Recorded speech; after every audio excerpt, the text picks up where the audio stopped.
Kerusakan hutan ikut jadi pemicu banjir bandang di Sumatera dan bagaimana kita harus belajar dari bencana ini, terutama soal kelestarian lingkungan. Kita bahas bersama anggota DPR RI dari Komisi 3 DPR RI, Dapil Aceh II, Nasir Jamil, lalu ada Ketua Auriga Nusantara, Timur Manurung, dan juga korban banjir bandang di Aceh Tengah, Badrul Irfan, yang harus berjalan 3 hari di tengah hutan demi mengevakuasi diri dari banjir. Selamat malam, Bang Timur. Selamat malam. Bang Badrul, Bang NJ, selamat malam. Ya, selamat malam Mas Radi. Baik, saya ke Bang Badrul dulu deh ya, karena Bang Badrul ini begitu luar biasa menghadapi rintangan yang luar biasa, cobaan yang luar biasa. Bang Badrul, bisa Anda ceritakan, Anda berjalan selama 3 hari katanya demi menyelamatkan diri. Bagaimana ceritanya dan gambarkan kepada kami perjuangan Anda demi mencari tempat yang lebih aman di sana. Ya, tepatnya 2 hari 3 malam ya. 2 hari 3 malam, baik. Sebelumnya saya nyapa Bang Nasir Jamil, Bang Timur, apa kabar Bang Timur? Lama sudah tidak ketemu. Jadi saya di Aceh Tengah, di Takengon ya. Ya, tanggal Takengon ya. 24, ya, tanggal 24 November. Sampai di sini kebetulan ada kegiatan festival budaya di Linge. Oke. Kemudian rencana tanggal 26 ya. 25 pembukaannya. 26 saya keluar dari Desa Linge. Di Desa Linge, di perjalanan mulai mengalami berbagai kejadian tanah longsor, kayu tumbang, tiang listrik berjatuhan. Kita bingung waktu itu harus menuju ke arah Kabupaten Gayo Luas atau tetap menuju ke Aceh Tengah, Takengon. Sempat beberapa kali bolak-balik ke Gayo Luas, ke Aceh Tengah. Setiap kita maju terhadang dengan kayu tumbang atau tiang listrik, bahkan badan jalan yang turun ke bawah. Jadi hingga sampai sore kami putuskan untuk bermalam di suatu tempat. Itu tanggal 25. Oke. Mungkin orang sekitar mengenalnya dengan letter S. Lokasi yang kami bermalamnya. Itu 26 malam itu sangat mencekam, luar biasa. Jadi di sekitar kami bermalam. Tidak ada penerangan, tidak ada listrik ya, Bung Badrul ya? Tidak ada. Oke. Tidak ada. Internet Komunikasi juga terputus di sana? Putus sama sekali. Jadi ada 3 mobil yang dengan mobil kami ya, bertemu di jalan, kita putuskan bermalam di situ. Ada 2 rumah warga. Jadi malam itu memang sangat mencekam. Tiang listrik kiri kanan kami tumbang, rebah, hampir mengenai mobil. Kemudian suara longsoran sangat dekat di kiri kanan kami. Kayu bertumbangan ya. Oke. Dan ya Mas, seperti berpikir kapan pagi ini malam segera berakhir untuk bisa segera pindah. Karena tidak bisa orientasi. Sangat terbayangkan oleh saya bagaimana panjangnya malam itu ya, Bang Badrul ya. Benar. Baik. Bang. Jadi alhamdulillah pagi menjelang dan kita panggil semua orang untuk berkumpul. Kita bilang kita harus segera pindah dari sini. Ada ibu-ibu dan anak-anak juga di 2 rumah tersebut. Tidak lama setelah sekitar jam 6:30 pagi kami berdiskusi, rumah yang tadi malam kami tidur bergeser ke arah jurang. Sudah bergeser? Jadi sudah bergeser. Biasa. Termasuk tanahnya turun ke bawah, rubuh. Ya. Jadi kita melanjutkan perjalanan lah. Oke, baik. Dengan buru-buru, tapi kembali di jalan dihadang dengan berbagai cobaan lah ya. Ada pohon tumbang, listrik tumbang juga, banjir, lumpur. Jadi kita bekerja dengan sekuat mungkin, kemudian dibantu juga dengan kebetulan di sana ada perusahaan ya. Perusahaan pendelet getah gitu. Jadi kebetulan masih ada stafnya. Jadi kita bergotong royong, ada yang menggunakan parang, mesin cinsu, dan bahkan tiang listriknya harus dihancurkan dengan palu gada. Oke. Supaya mobil bisa lewat. Bisa melewati akses itu. Baik, Bang Badrul. Tidak jauh dari sana, saya lupa apa nama tempatnya. Menurut kami itu sangat aman untuk tinggalkan mobil di sana. Oke, itu di wilayah mana itu ketika Anda berhenti itu? Saya lupa nama tempat, maaf ya. Oke, baik. Setelah menempuh perjalanan dari Takengon ya? Tidak. Oh, tidak. Dari Linge. Dari mana? Mohon maaf. Saya dari Linge menuju Takengon. Baik. Ceritanya.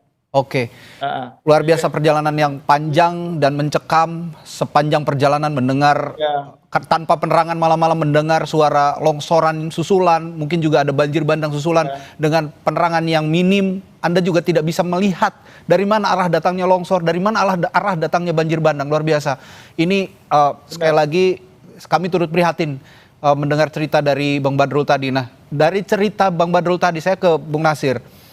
Bagaimana Anda melihat perjuangan seorang warga seperti Bang Badrul ini di Dapil di Aceh yang terdampak banjir dan sampai saat ini mungkin juga belum tercukupi kebutuhannya setelah diterpa bencana yang begitu besar di Aceh, Bung Nasir? Ya, terima kasih Mas Radi. Situasi di lapangan memang belum begitu baik. Masih banyak titik yang belum disentuh. Perkiraan saya masih 25% yang bisa ditangani oleh pemerintah. Dan itu untung ada Polri dan TNI yang masuk ke tengah-tengah masyarakat dan kemudian membantu meringankan beban mereka, termasuk juga memasukkan bahan-bahan pokok, apakah itu minyak, beras, dan juga makanan-makanan ringan yang bisa dimakan langsung begitu. Oke. Jadi memang apa yang dialami oleh Pak Badrul itu juga dialami oleh banyak orang. Teman saya juga itu 3 hari 3 malam Pak Badrul, kebetulan dia ada acara di Takengon. Kemudian terjadi peristiwa itu, artinya curah hujan yang tinggi menyebabkan banjir dan longsor, sehingga dia berjalan kaki ke Biren, lebih kurang 3 hari 3 malam melalui jalan-jalan setapak yang dia lalui itu. Jadi memang apa yang terjadi di Benar Meriah, Aceh Tengah, kemudian juga di Aceh Selatan, di Aceh Barat, di Aceh Jaya, dan juga di Singkil, itu Aceh Tenggara. Saya pikir ini satu fenomena bukan hanya disebabkan oleh klimatologis tapi ada persoalan ada persoalan kerusakan biofisik lingkungan kita itu. Oke. Jadi pembukaan hutan, penebangan kayu di hutan, kemudian pertambangan dan tidak didukung oleh daya dukung ekosistem yang baik, itulah menyebabkan itu. Jadi bukan hanya soal cuaca tapi memang daya dukung ekosistem kita itu tidak bisa lagi menampung curah hujan yang begitu tinggi dan berhari-hari itu. Ya, saya sepakat dengan Bung Nasir. Alih-alih beberapa pejabat negara mengatakan ini faktor cuaca, tapi kok saya melihatnya ini ulah tangan manusia.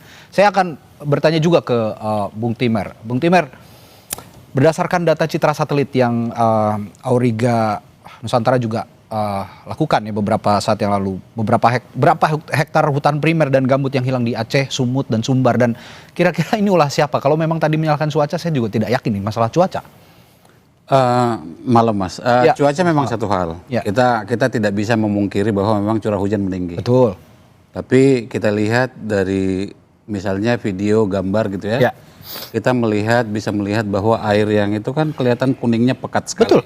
Itu artinya material tanahnya sangat tinggi. Gembur begitu ya? Itu penuh dengan tanah, itu berarti artinya adalah ada lahan terbuka di daerah hulunya gitu ya.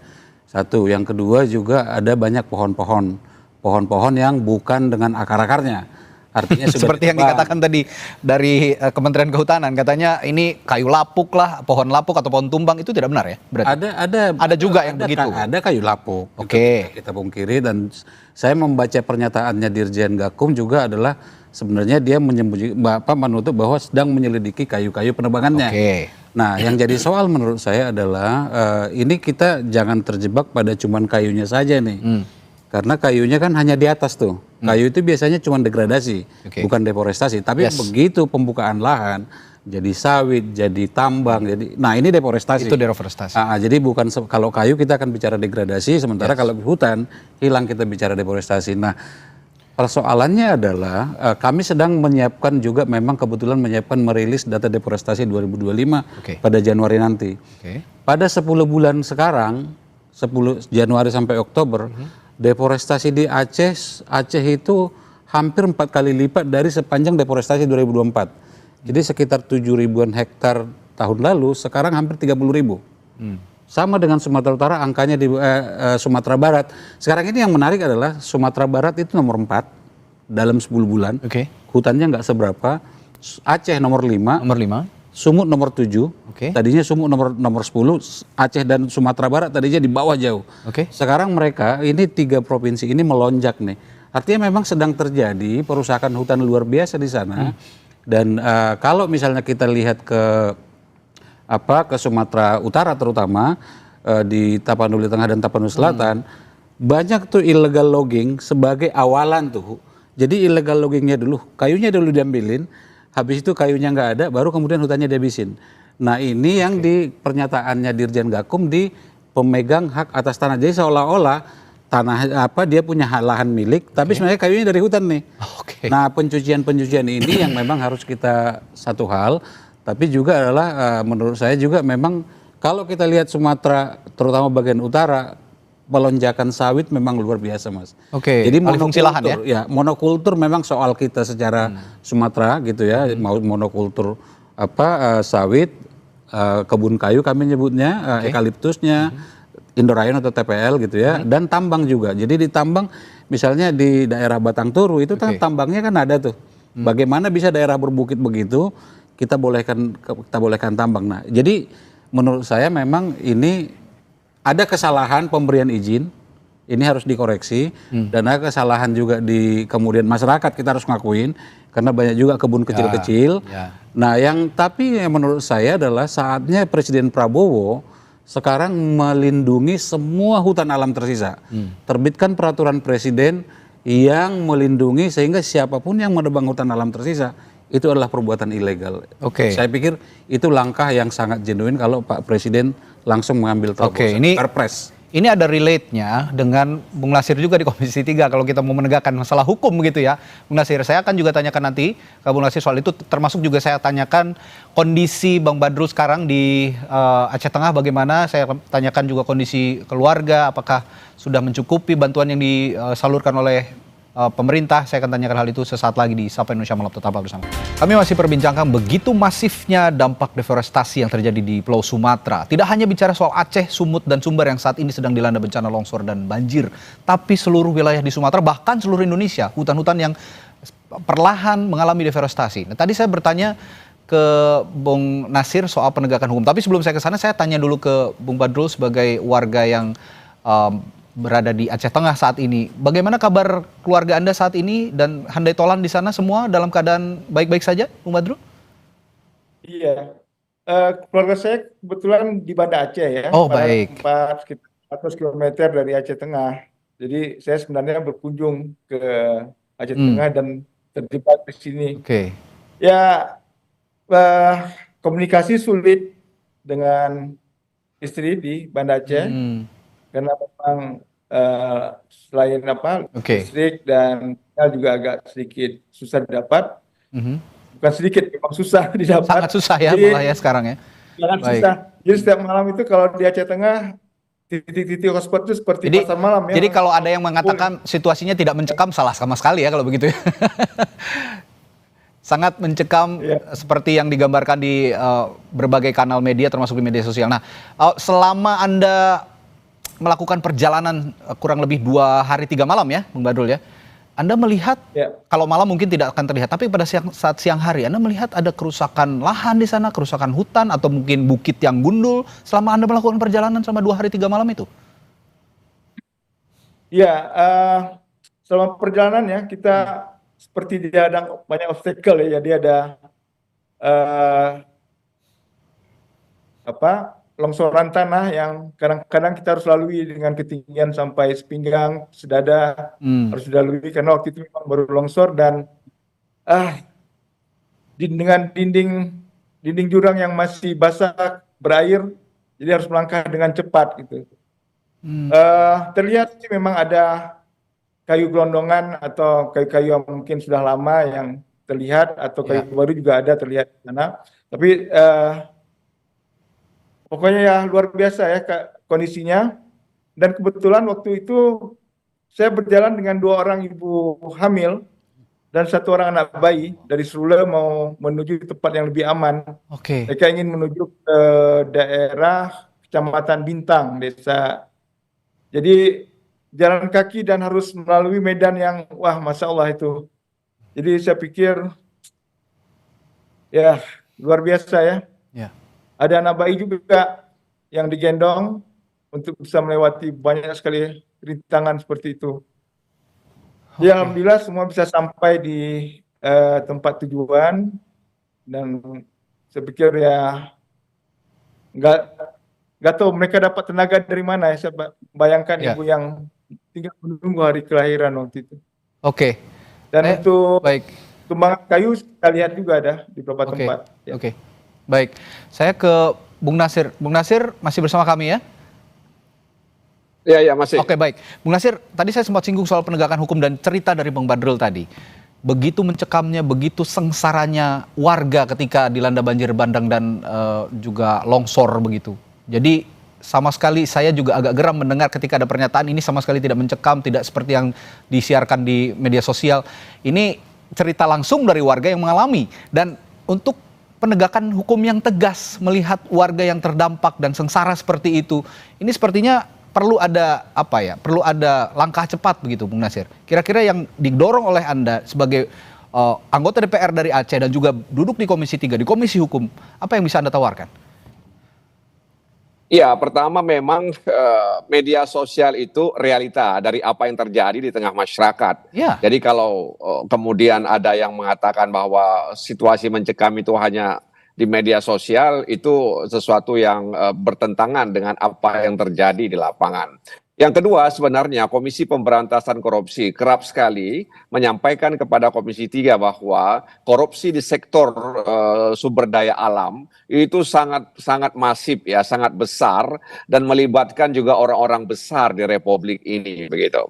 Dan upaya-upaya untuk mengatasi itu memang masih belum seperti yang diharapkan. Ya, penegakan hukum oleh kepolisian, penegakan hukum oleh Kementerian Kehutanan, ya, itu dalam pandangan kami memang belum maksimal. Boleh jadi karena ya tadi itu bahwa ada orang-orang besar yang diberi konsensi, ya sehingga kemudian terjadilah ya penebangan pohon di kawasan hutan tersebut ya. Oke. Bahkan di tahun 2000 berapa waktu itu Menteri Kehutanan kan membuka lahan ya sekitar 1 juta lebih kurang itu 1.600.000 hektar, di mana hutan dialihkan ke fungsi lainnya. Itu juga dalam pandangan saya pribadi membuat degradasi ya biofisik lingkungan, dan itu kemudian membuat daya tanggap lahan itu terhadap curah hujan yang tinggi itu tidak mampu dilakukan. Nah, karena sekali lagi memang dibutuhkan penegakan hukum yang konsisten ya, sehingga kemudian peristiwa ini diharapkan bisa menjadi pelajaran bagi kita semua, terutama para pengambil kebijakan dan mereka yang ada di institusi penegak hukum. Oke, Bung Timer, kalau tadi Bung Nasir bilang ada orang besar di balik peristiwa ini yang juga selalu diberi konsesi, atau jangan-jangan juga ada proyek strategis nasional di balik ini semua. Apakah Anda punya data soal ini, catatan soal ini? Yang kami tahu di Sulawesi Tengah, di Tapanuli Tengah Ya. Dan Tapanuli Selatan ada usulan PSN untuk proyek jalan tuh, Oke. yang untuk membelah hutannya gitu ya. Nah yang kayak gini nih yang jadi soal kita, seringkali PSN juga tidak dilandasi dengan kajian yang bagus. Oke, di satu sisi kan masyarakat butuh infrastruktur memang. Tapi Iya. apa yang perlu diperhatikan dengan membangun infrastruktur itu? Jalannya bisa jadi dibutuhkan. Oke. Tapi yang jadi soal kita setiap membangun jalan adalah kita tidak pernah mengenforce bagaimana agar tepi-tepi jalan tidak jadi rumah hunian yang meluas ke kiri kanan. Persoalan kita kan selalu begitu, selalu ekses-ekses yang seolah-olah itu ya udah mau gimana lagi. Nah, ini yang sehingga kemudian ketika pemerintah merencanakan satu proyek, mestinya juga punya safeguard namanya, dan kemudian mengimbangi dengan proses penegakan hukum tadi. Nah, ini yang tidak terjadi dalam konteks banjir yang kita alami sekarang ini. Oke. Dan itu kan kumulatif, Mas Radhi. Jadi merusak lingkungan itu tidak lantas sekarang kita rusak, besok akibatnya. Dan apa cerita Bang Badrul tadi kan adalah fenomena yang biasa dengan perusakan alam. Yang jadi korban siapa, yang ngerusak siapa gitu. Bang Badrul sama sekali tidak ngerusak hutan dia, yang rusak orang lain, tapi dia yang jadi yang korban. kena dampaknya. Nah, ya. Oke.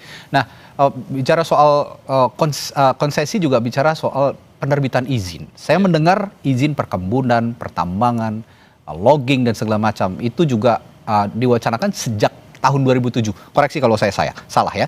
Berulang kali dijanjikan sejak tahun 2007. Tapi kenapa sampai sekarang 2025 sudah bertahun-tahun berlalu masih banyak izin yang terbit di kawasan lindung di hutan produksi terutama. Iya. Dan yang diterbitkan kementerian kan kadang-kadang gini juga Mas. Jadi Kementerian Kehutanan, saya tidak belain Kementerian Kehutanan. Ya. Tapi kadang-kadang mereka pada posisi susah ketika usulan itu datang dari pemerintah daerah. Misalnya yang jadi fenomena sekarang Mas bukan izin 1-2, datang dengan perubahan tata ruang yang diusulkan pemerintah daerah. Jadi sama-sama nih semua nih. Kita tidak sedang bisa belain Pemda atau Pemprov atau Pemkap atau kementerian. Semuanya tiba-tiba pada saat yang nggak punya, seolah-olah nggak punya pilihan. Karena misalnya di Aceh misalnya, Bang Badrul mungkin tahu, bisa koreksi. Kawasan ekosistem Loser saat ini itu pun terancam tidak ada lagi gitu sebagai kawasan, yang ada tinggal Taman Nasional Loser. Jadi ada memang dalam situasi kita sekarang, atau terutama di masa Pak Jokowi kedua dan awal-awal Pak Prabowo ini, kita seolah-olah gamang nih, mana nih yang kebijakan yang akan akan kita lakukan atau akan kita terapkan, sementara perusahaan alam jalan terus. Jadi itu tadi yang dikatakan Bung Timer, ini lagi-lagi penegakan hukum yang tegas perlu dilakukan, mengingat kalau kata Bung Leonard kemarin dari Greenpeace sudah menjadi gunang kusut masalah ini, sehingga harus memang diurai satu persatu, mulai dari penegakan hukumnya dulu baru ditata perizinannya. Saya kembali ke Bung Badrul. Bang Badrul, kalau Anda tadi mengatakan sekarang sulit ada akses komunikasi, lalu juga bantuan masih terbatas karena akses masih terputus dari beberapa daerah untuk menyampaikan bantuan. Bagaimana dengan bahan bakar? Kabarnya di beberapa wilayah juga bahan bakar kesulitan karena tidak bisa masuk, sementara masyarakat juga beraktivitas menggunakan kendaraan bermotor. Bagaimana Bung Badrul di sana kondisinya? Ya benar, itu kondisi yang sama di sini. Sulit sekali mendapatkan bahan bakar kalau hari-hari kita disuguhi dengan pandangan antrian BBM yang sangat panjang, sampai kilometer itu panjangnya. Jadi ya mungkin bisa mohonlah kepada semua pihak ya. Ini sudah sangat urgent. Infonya juga hari ini bahan bakar gas juga sudah semakin langka atau bahkan mungkin sudah hilang. Baik. Gitu, ya Bang. Oke, saya ingin tanya Bang Badrul, mohon maaf usianya saat ini berapa? Saya harus bilang 54 tahun sekarang. Oh baik, mohon maaf ya, saya harus tanyakan, selama 54 tahun Anda sebagai warga Aceh, apakah ini bencana yang paling parah atau sebelumnya pernah terjadi bencana seperti ini, dan bagaimana komparasinya jika memang ada bencana sebelumnya? Ya saya pikir ini yang paling parah ya, saya rasakan ya. Dulu ada juga banjir di Aceh Tamiang, kalau tidak salah 2006. Ya, tapi ya kerusakannya juga tidak besar, tapi saya pikir tidak seluas sekarang. Itu dampaknya juga penanganannya waktu itu lebih cepat. Mungkin masih ada BRR ya waktu itu. Aceh masih pada proses rehab rekon. Jadi banyak sumber daya yang bisa dikerahkan. Jadi kalau sekarang saya pikir ini sudah hari ke-8 atau ke-7, belum ada akses jalan yang bisa ditembus untuk bisa menuju ke Banda Aceh. Baik, melihat kondisi seperti itu 2006 ya tadi kalau Anda gambarkan, sekitar 2006 di Aceh Tamiang pernah terjadi bencana seperti ini, banjir dan longsor, tapi ini yang terparah menurut Bung Badrul. Bang Nasir, apa merasakan hal yang sama sebagai anggota DPR RI dari Aceh? Ya, jadi saya hari Sabtu itu perjalanan menuju Biren, ya saya singgah di PD Jaya, kemudian saya juga singgah di Biren, kemudian di Biren ada jembatan yang putus, lalu saya naik perahu karet yang disiapkan oleh kepolisian. Perahu karet itu juga digunakan oleh warga lainnya untuk menyeberang. Nah, setelah itu baru naik mobil lagi ke Los Mame, ke Aceh Utara. Tapi saya tidak bisa menembus Langsa, Aceh Tamiang, saya tidak bisa menembus Aceh Tengah dan Benar Meriah. Jadi memang antrian panjang di SPBU itu sangat luar biasa, dan itu terjadi di pagi hari, siang hari, sore hari, sampai malam hari. Dan herannya kadang ada di depan SPBU itu, nggak jauh dari SPBU, orang menjual eceran minyak yang harganya, ya, eceran bahan bakar itu yang harganya 50.000 per liter, ya. Jadi ini situasi yang sangat apa namanya, miris sekali. Jadi lampu mati. Saya di Banda Aceh ini mati lampu, ya, saya di dalam mobil. Jadi harus apa namanya, menghidupkan HP ini dari cas yang ada di mobil. Jadi gelap. Serba terbatas, ya. Saya di luar, ya. Jadi memang situasi sinyal juga kadang muncul, kadang hilang. Jadi sama sekali memang apa namanya, tidak begitu tanggap, ya, dalam mengantisipasi bencana seperti ini. Baik, ya ini kalau saya boleh simpulkan sementara dari gambaran Bang Nasir dan juga Bung Badrul gitu di Aceh sana yang saat ini berada di Aceh, begitu terbatasnya gerak-gerik aktivitas warga karena bencana banjir yang begitu besar dibandingkan dengan bencana sebelumnya. Ini sepertinya memang yang paling menyusahkan warga. Nah, Bung Timer, kalau memang tadi penegakan hukum harus dikedepankan, apa kira-kira yang perlu didorong lebih awal? Prioritas apa? Hukum di ranah yang mana? Apakah pembatasan izinnya dulu, ataukah penegakan hukum mereka yang melakukan pembalakan liar, atau di mana? Saya akan tanyakan itu sesaat lagi di Sapa Indonesia Malam. Tetaplah bersama kami. Saat meninjau lokasi dan mengunjungi korban banjir bandang di Sumatera Utara, Presiden Prabowo Subianto mengingatkan semua pihak waspada atas dampak perubahan iklim. Prabowo pun meminta seluruh jajaran pemerintah menjaga lingkungan untuk mengantisipasi perubahan iklim di masa mendatang. Perubahan iklim itu sudah tidak baik. Pemerintahan harus benar-benar berfungsi menjaga lingkungan, mengantisipasi kondisi di masa depan mungkin yang di daerah-daerah juga semuanya harus siap menghadapi kondisi yang perubahan iklim yang berpengaruh. Ya, kalau mencermati pernyataan Pak Presiden tadi mengantisipasi krisis iklim di masa mendatang, ini warga juga diminta menjaga lingkungan dan meminta jajaran pemerintah juga ikut menjaga lingkungan, menjaga antisipasi dari perubahan iklim. Saya tahu Anda baru pulang saja dari Brasil, ya, dari Belém, di KTT COP30. Pernyataan ini apakah memang sudah cukup memberikan pencerahan terkait kebijakan misalnya kebijakan untuk menghindari deforestasi di wilayah Indonesia termasuk di Sumatera? Saya malah agak khawatir dengan pernyataan Pak Prabowo ini karena seolah-olah akan menyalahkan iklim nih. Oke. Padahal yang namanya bencana itu kan tidak hanya soal fenomena alam. Oke. Hujan turun banyak itu fenomena alam. Oke. Tapi dia menjadi bencana ketika kita meresponnya secara salah.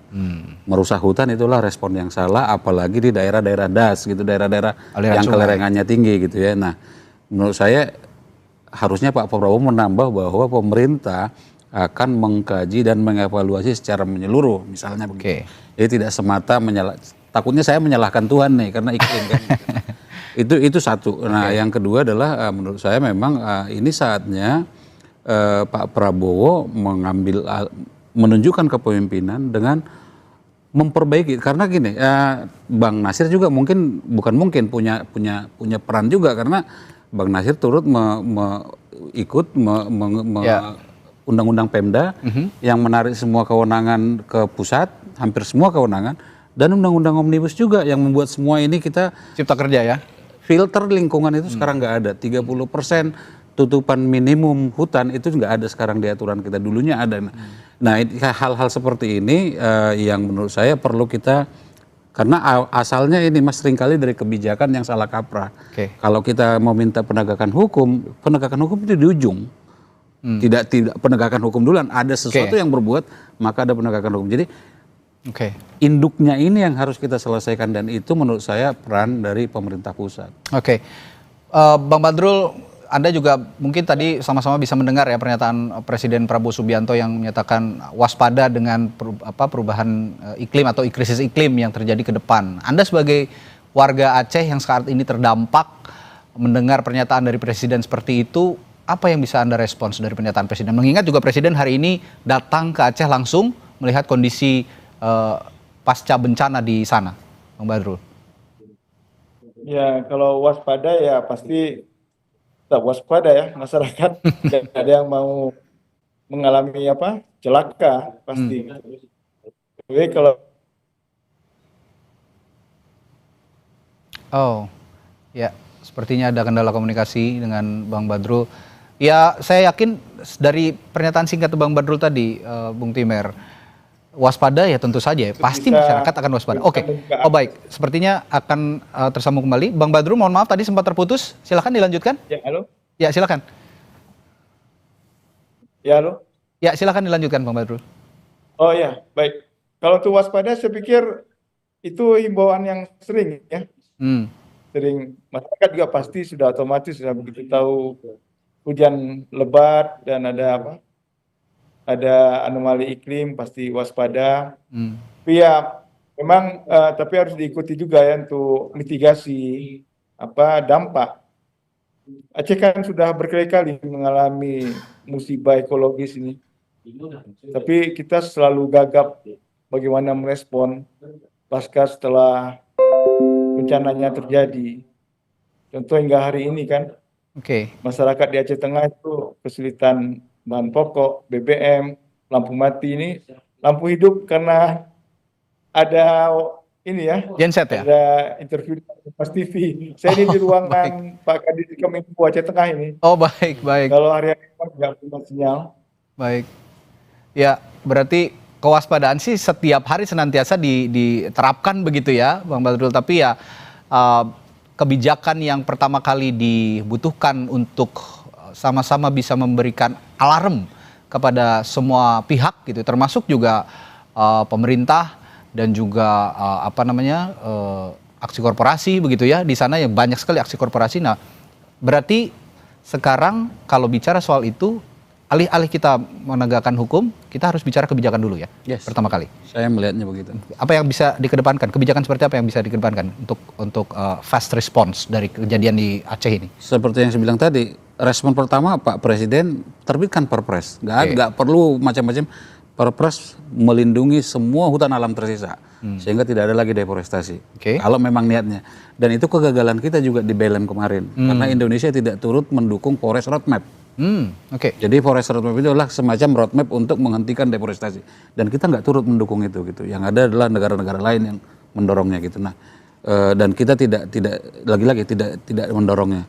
Itu Forest Roadmap perlindungan hutan alam tersisa. Yang kedua adalah kewenangan. Jadi kalau di Sumatera itu kita Auriga pernah bikin bikin semacam simulasi. Begitu ada pabrik, itu deforestasi akan luar biasa meningkat. Semakin dekat ke pabrik sawit atau pabrik pulp and paper, semakin dekat ke pabrik semakin tinggi deforestasi. Nah, bagaimana agar izin penerbitan pabrik ke depan jangan juga diobral gitu. Jadi seolah-olah atas nama pembangunan yang terjadi lah sekarang kita mengalami seperti ini gitu. Jadi lagi-lagi menurut saya ketegasan di sana, lalu kemudian baru penegakan hukum. Karena persoalannya adalah sekarang ini penegak hukum juga kesulitan, Mas. Karena yang salah pada zaman dulu sekarang seolah-olah udah nggak salah lagi, sama dengan korupsi kan. Yang dulu masuk korupsi, dengan adanya banyak dipreteli dengan undang-undang sekarang, termasuk omnibus, itu menjadi tidak salah lagi sekarang gitu. Baik, terakhir saya ke Bang Badrul, dari kondisi saat ini apa ekspektasi Anda terhadap pemerintah, selain memang kalau sekarang yang urgent sekali bantuan yang cepat disampaikan ke warga terdampak di sana, tapi di samping itu, di lain itu, apa ekspektasi Anda terhadap pemerintah dari bencana alam yang begitu masif menimpa wilayah Aceh sekarang? Ya, untuk respon kondisi sekarang itu perlu ya, terutama seperti yang sampaikan tadi, bagaimana bisa melayani masyarakat yang saat ini butuh bahan pokok, butuh penerangan, dan terutama akses untuk kembali ke kampungnya ya. Gitu. Tapi yang paling penting juga bagaimana bisa belajar dari berbagai situasi yang ada.